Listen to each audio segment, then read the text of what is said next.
السلام علیکم پیارے بچوں، آج ہماری کہانی کا موضوع ہے عائشہ کا جھولا۔ جلدی سے میرے چینل کو سبسکرائب کر لیں۔ ایک گاؤں میں ایک چھوٹی سی لڑکی رہتی تھی۔ اس لڑکی کا نام عائشہ تھا۔ عائشہ بہت پیاری لڑکی تھی۔ عائشہ کے گھر کے پاس ایک باغ تھا۔ باغ میں بہت سارے درخت تھے۔ ایک درخت پر جھولا لٹکا ہوا تھا۔ وہ جھولا عائشہ کا تھا۔ عائشہ روزانہ جھولا جھولتی تھی۔ عائشہ کو جھولا بہت پسند تھا۔ عائشہ کی ایک سہیلی تھی، اس کا نام سائرہ تھا۔ سائرہ عائشہ کو جھولا دیتی تھی۔ ایک دن سائرہ اپنے ماموں کے گھر چلی گئی۔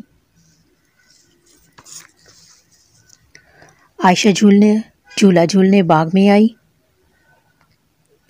عائشہ جھولے پر بیٹھ گئی۔ عائشہ کو جھولا دینے کے لیے سائرہ وہاں پر موجود نہیں تھی۔ عائشہ جھولا نہ جھول سکی۔ عائشہ پریشان ہو گئی۔ عائشہ سوچنے لگی کہ اب مجھے جھولا کون دے گا؟ سائرہ تو اپنے ماموں کے گھر چلی گئی۔ عائشہ کے پاس ایک چڑیا آئی۔ چوں چوں چوں چوں، پیاری عائشہ پریشان مت ہو، چوں چوں چوں چوں، میں تمہیں جھولا دوں گی۔ چوں چوں چوں چوں، تم اچھی بچی ہو، تم سچ بولتی ہو، اچھے بچے ہمیشہ سچ بولتے ہیں۔